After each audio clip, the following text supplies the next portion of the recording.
Hello everyone. Comparative politics में आज हम डिस्कस करेंगे कि पॉलिटिकल कल्चर को स्टडी करना लाजमी क्यों है, या हम कल्चर को क्यों बीच में लाते हैं कि हम फॉर एग्ज़ाम्पल लोगों के जहनों को हमने स्टडी करना है, लोगों की सोच को हम स्टडी करते हैं, और जिसको हम पॉलिटिकल कल्चर कहते हैं। हम पॉलिटिकल कल्चर को क्यों स्टडी करते हैं या अहम क्यों है?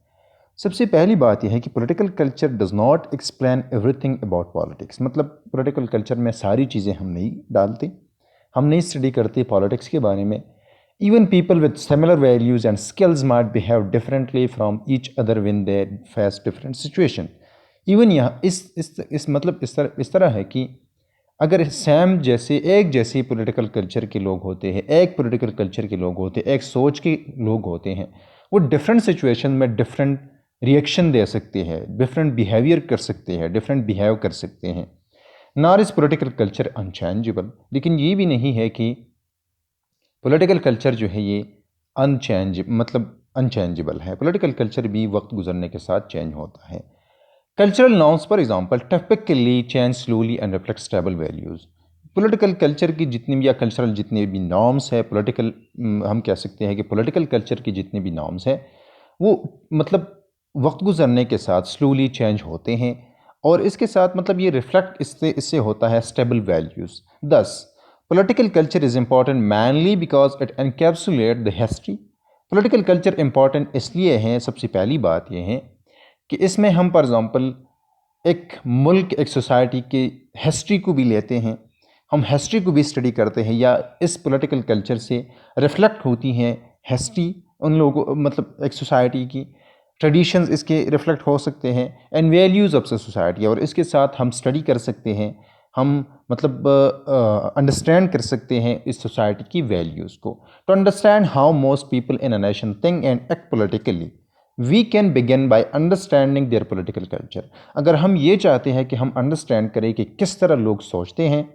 किस तरह लोग बिहेवियर करते हैं, किस तरह लोग पॉलिटिकली एक्शंस लेते हैं, तो हमने अंडरस्टैंड करना है पॉलिटिकल कल्चर को। Political culture can create the common political community that is one goal of government. और पॉलिटिकल कल्चर के ज़रिए से मतलब एक सोच के जैसे जो जब लोग बन जाते हैं, तो ज़ाहिरी बात है कि एक कॉमन पॉलिटिकल कम्युनिटी वजूद में आती है, जो कि आजकल की गवर्नमेंट्स की मतलब एक गोल है। In addition, the distribution of cultural patterns is typically related to the type of political process that citizens expect and support. इस तरह है कि फॉर एग्जांपल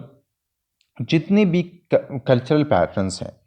इसका रिलेशनशिप है जिस तरह पॉलिटिकल प्रोसेसेस होते हैं, और इसके साथ साथ ये है कि सिटीजन्स जो है ये क्या एक्सपेक्ट करते हैं गवर्नमेंट से, पॉलिटिकल प्रोसेस से, पॉलिसी मेकर से, डिसीजन मेकर से, लॉ मेकर से। और इसके साथ साथ ये है कि वो सपोर्ट क्या किस चीज़ को देते हैं। मतलब हम कहते हैं कि सिस्टम अप्रोच में, या पहले लेक्चर में हमने डिस्कस किया था कि लोग जो है जो एक्सपेक्ट करते हैं और वही चीज़ें जो उनको मिल जाती हैं, तो वो ये लोग जो है गवर्नमेंट को भी और पॉलिटिकल सिस्टम को भी ये सपोर्ट देते हैं। तो कल्चरल पैटर्न्स जो है इसका भी ताल्लुक़ इस पॉलिटिकल प्रोसेस से है, जिससे फॉर एग्ज़ाम्पल और जिस तरह लोग एक्सपेक्ट करते हैं चीज़ों को, जिन चीज़ों की बुनियाद पर लोग जो है वो पॉलिटिकल सिस्टम को, गवर्नमेंट को सपोर्ट देते हैं। तो इन चीज़ों से भी रिफ्लेक्ट होती है कल्चरल पैटर्न्स या पॉलिटिकल कल्चर, या इसके ज़रिए से हम पॉलिटिकल कल्चर के ज़रिए से हम ये अंडरस्टैंड कर सकते हैं कि लोग क्या एक्सपेक्ट करते हैं, लोग कौन कौन सी चीज़ों पर गवर्नमेंट को, पॉलिटिकल पार्टी को या पॉलिटिकल सिस्टम को सपोर्ट देते हैं। This is the principle of congruence theory. ये बेसिकली कॉन्ग्रुएंस थ्योरी का जो बेसिक आर्गूमेंट है, प्रिंसिपल है, वो ये है। इनके ख्याल में for example support for a democratic system is typically higher in societies that have a more participatory political culture। मतलब political culture एक इस तरह है जहाँ पर लोग पार्टिसिपेशन करते हैं, एक्टिव पार्टिसिपेशन करते हैं पॉलिटिक्स में, तो वहाँ पर डेमोक्रेटिक सिस्टम को ज़्यादा सपोर्ट मिल जाता है। जिस तरह पहले हमने कहा कि पॉलिटिकल कल्चर से हम ये मतलब अखज़ कर सकते हैं कि लोग क्या कौन कौन सी चीज़ किस तरह सिस्टम को सपोर्ट देते हैं, किस तरह कौन कौन सी चीज़ों को एक्सपेक्ट करते हैं, और कौन कौन सी चीज़ों पर सपोर्ट देते हैं। तो ज़्यादातर इस तरह कहा जाता है कि जहाँ पर पार्टिसिपेटरी मतलब लोग जो हैं वो एक्टिवली पार्टिसिपेट करते हैं पॉलिटिक्स में, तो वहाँ पर डेमोक्रेटिक सिस्टम को ज़्यादा सपोर्ट मिल जाता है। अथॉरिटेरियन स्टेट्स जो है are more likely to endure where people lack the skills or motivations to participate and the state discourage their participation। Authoritarian states जो है वहाँ पर या अथॉरिटेरियन सिस्टम्स वहाँ पर स्टेबल होती है या वहाँ पर मतलब अथॉरिटेरियन सिस्टम्स को सपोर्ट वहाँ पर मिल जाता है जहाँ पर लोग जो है वो मोटिवेट नहीं किए जाते या लोग जो है ख़ुद पॉलिटिक्स में हिस्सा नहीं लेना चाहते। ज़्यादातर फॉर एग्ज़ाम्पल डेवलपिंग कंट्रीज़ में इस तरह है, वो उनको ज़्यादातर इस तरह होता है कि उनको इकोनॉमिक नीड्स की मतलब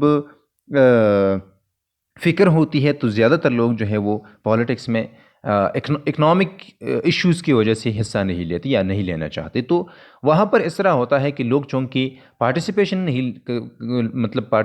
करते, पॉलिटिक्स में एक्टिव पार्टिसिपेशन नहीं पसंद नहीं करते या इनको डिस्करेज किया जाता है स्टेट की तरफ से या अथॉरिटेरियन जितनी भी रूलर्स है, ज़ाहिरी बात है कि सिस्टम अथॉरिटेरियन होता है, तो अगर लोगों को डिस्करेज किया जाता है पार्टिसिपेशन से, तो वहाँ पर लोग जो है ये अथॉरिटेरियन सिस्टम को या वहाँ पर डेमोक्रेटिक सिस्टम को लोग इतना सपोर्ट नहीं देते। This cultural norms represent the rules of the game, और यही कल्चरल नॉर्म ज़ाहिरी बात है कि इसके साथ ये रिफ्लेक्ट करती है, रिप्रेजेंट करती है rules of the game for the political system, and the system works better when people accept these rules. और वहाँ पर लोग अगर फॉर एग्जांपल यही कल्चरल नॉर्म्स जो है ये एक्सेप्ट करते हैं लोग, या रूल्स ऑफ द गेम जो है ये सपोर्ट करते हैं। Rules of the game for example इसका मतलब ये है कि डेमोक्रेटिक कंट्रीज़ में रूल्स ऑफ द गेम ये है कि इलेक्शंस होते हैं, लोगों को राइट्स मिलते हैं, लोगों को पार्टिसिपेशन का मौका मिल जाता है, लोगों को फॉर एग्जांपल पार्टिसिपेशन के लिए इनकरेज किया जाता है। तो रूल्स ऑफ द गेम ये है कि जब जो भी आ जाता है, जो भी पॉलिटिक्स में हिस्सा लेता है, जो भी एक्टिव होता है, वो ज़्यादा मतलब वो आगे जाता है। अथॉरिटेरियन सिस्टम में रूल्स ऑफ द गेम ये है कि फॉर एग्जांपल वहाँ पर ज़्यादातर इस तरह होता है कि मतलब सारे लोगों को एक्टिवली